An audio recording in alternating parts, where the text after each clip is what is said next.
Holy cow, we did it. I survived my first Harescramble race, and I did it on a beginner trail bike at that. Today, I'm going to discuss my thoughts on racing the CRF250F at my first Harescramble race, things I liked, things that I would change, and answer the question, would I do it again knowing what I know now? But before we get into all that, I'm trying to reach 5,000 subs.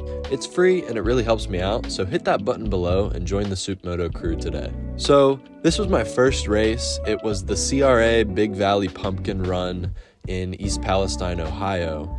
And if you want to see the full GoPro video, I have it posted on my channel and I'll link it above on the top right of the video here and also down in the description below if you want to see that. But diving kind of into the topic of today's video, my thoughts on how the race went. I went into it with really no expectations, and I think that was a great idea because it made the race more fun. My only goal was to finish the 2-hour-long race, and I kind of set that goal because it was my first race anyway.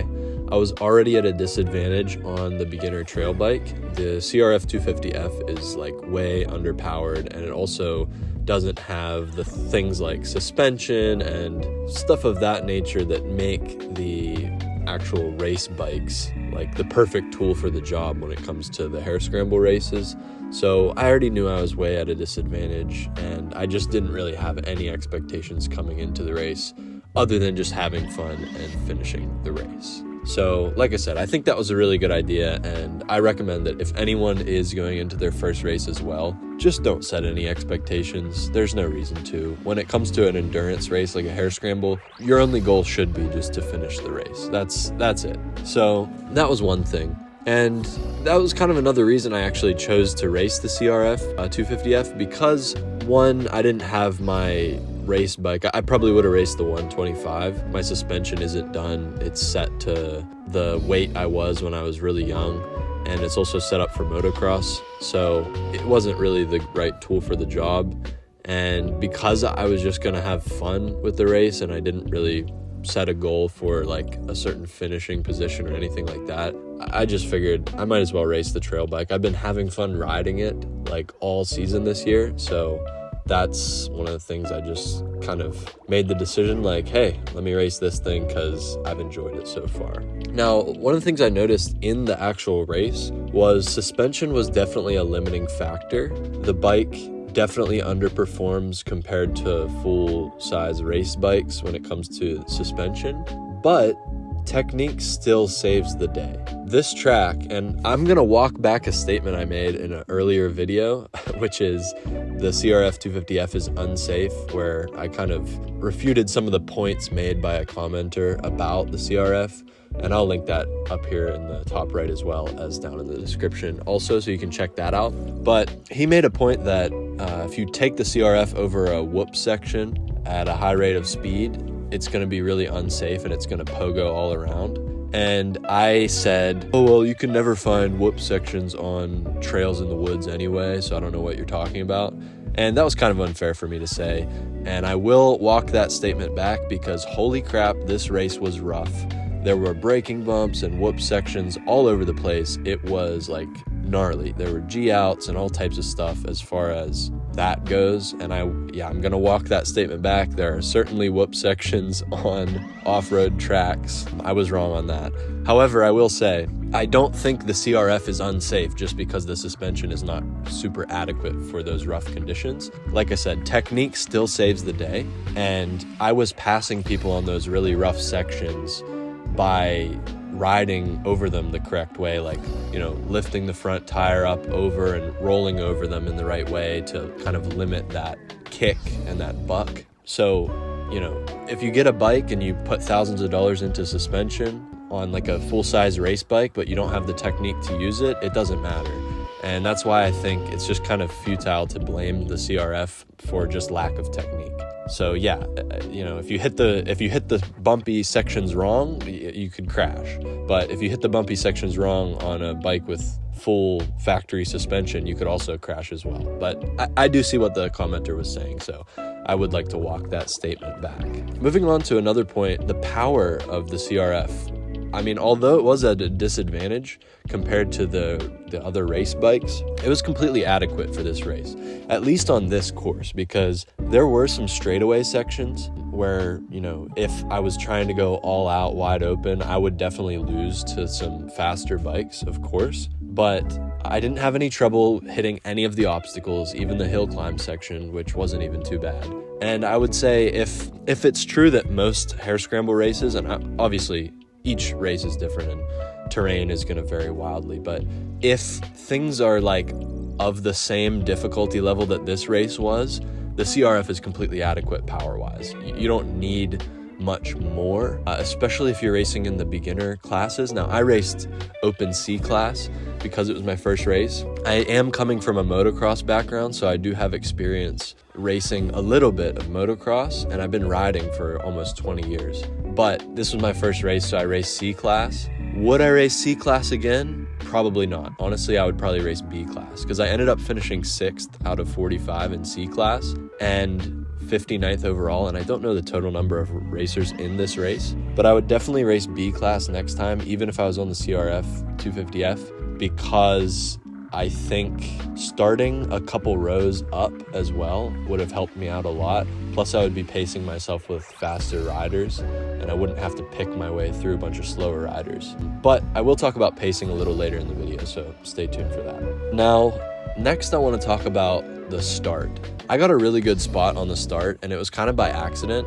Like I said, this was my complete first race, so the logistics aspect of things, I had no idea, like how it all worked and like where to go for the start and when to be there and all that stuff. So my buddy was there with me, and he said like, all right, it's time to go. Let's line up. You know, you'll see the position of your row based on the class you signed up for, and just go over to that line. And that's what I did. And I ended up lining up like 3 bikes away from the inside position, and I had 45 bikes in my class, so it was like a huge row, and I ended up being on the inside position. And since I was limited power-wise with the CRF250F, I knew I wasn't going to get the jump and I wasn't going to be able to get the whole shot. So when I came off the start, I had that inside position, so at least I didn't get swallowed up by all the other people, and I wasn't pushed way outside either. I kind of got to weasel my way into the inside, and I ended up getting somewhere between like 7th and 10th off the start, which was like awesome, but it was a complete accident just based on where I ended up picking to start. So I would say that was a good choice, but like I said, completely by accident. Now, this course was pretty dusty in some spots, and it led to a lot of like powdery areas on the surface. And my only 2 crashes, I had 2 crashes this race. They weren't bad. I ended up getting up immediately after the crashes, but I did get passed by quite a few people when I crashed. Now, the crashes were due to the front end washing out, and honestly, I don't think it was bike error. I think it was rider error. I was just sort of leaning, and when I leaned into these turns, I was not using the outside as a berm. I was a little bit too far inside, and I turned my handlebars too much, and it just ended up tucking the front end and washing out. Both of my crashes were exactly the same. So like I said, I don't think it was bike error at all. I think it was completely my fault. But yeah, those were the 2 crashes. Nothing too bad, nothing to write home about. But I said I would talk about pacing. And as far as pacing, I think it was really good, honestly. That was another thing that I kind of had no clue about. Coming from a motocross background, that is just a sprint, unless it's a longer race, but for the most part, you're just going as fast as you can all the time. This is a 2-hour race, so I had never had that experience before. I didn't really know how to pace myself at all, but I ended up doing pretty good, I think. I only had a little bit of arm pump at the beginning after the first sort of push, right after the start. Maybe I got like about a half a lap around, and I was following behind a person that was kind of pulling me up through the pack, which was good.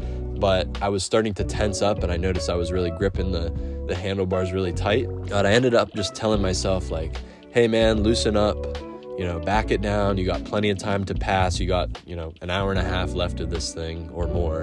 And after that, I didn't have any arm pump the rest of the time.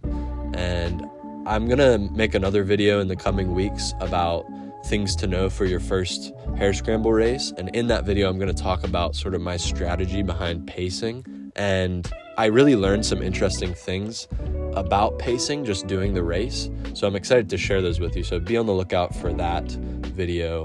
where I'll discuss a little bit about my strategy behind pacing. Now, with the CRF250F, it's a beginner trail bike, so it's a low bike. It sits really low to the ground, and because of that, it causes the bike to just drag everywhere. You're dragging foot pegs when you're leaning it over. Luckily, it comes standard with a skid plate, but it still does scare me a little because the cases kind of stick out beside the skid plate as well.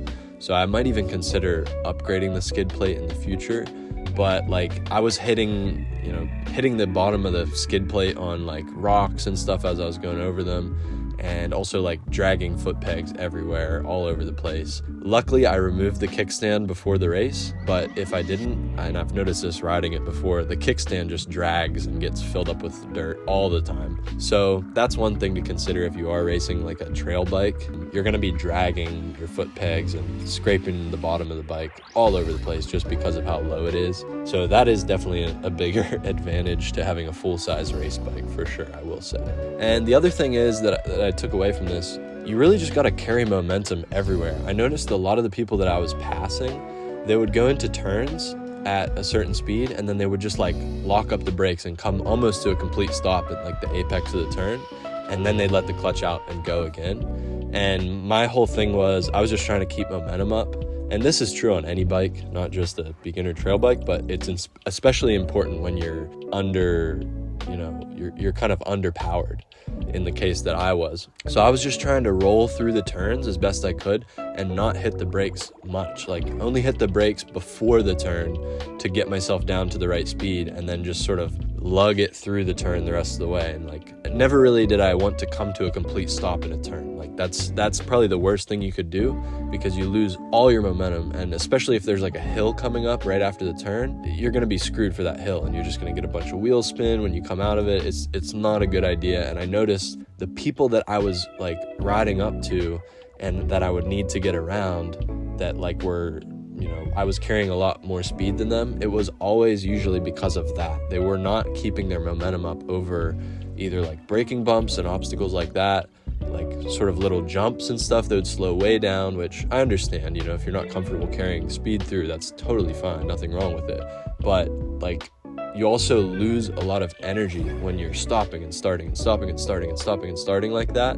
So carrying momentum is one of the best ways to keep a constant speed up, and also conserve a lot more energy too. And the last thing I'm kind of going to talk about here is the logistics of the event. Now, this was one of the things I was most worried about. I was pretty confident in my riding ability. Like I said, I've been riding like almost all my life. I wasn't too worried about like being able to actually ride the event. I wasn't sure if I'd be able to finish the whole 2 hours. That's why I wasn't sure about pacing and that sort of thing. But I figured I'm just gonna like back it way down just so I make sure, like I said, my only goal is to finish the event, and I did that. So I wasn't too worried about like my riding ability, but I was a little worried about like the logistics of the entire event, because it was my first one and I didn't really know what was going on and how it all worked. But I will say, I don't know if this is true for every Harescramble event, but at least for the one that I went to, which is ran by CRA in Ohio, it was super laid back, it was super chill, and I really didn't have anything to worry about. The people were super kind, they helped me out if I had any questions, and luckily I had my buddy there as well to help me out, which was awesome. But yeah, it was super chill. There was nothing to worry about. And, if you're concerned about that going to a Harescramble race, don't even worry. Like, it wasn't bad at all, like logistics wise. I caught on pretty quickly to how the event worked and stuff. So wouldn't consider that an issue whatsoever. Now, with all that being said, I'd definitely race the CRF250F at a Harescramble again. And I'll also definitely be racing Harescrambles again, period. I would love to try them out on different bikes at that. And, I'm really excited. Like, I had a great time. It was very, very fun, very chill, and something that I would certainly do again. I'd love to hear your thoughts in the comments below. That's all for now. Soup out.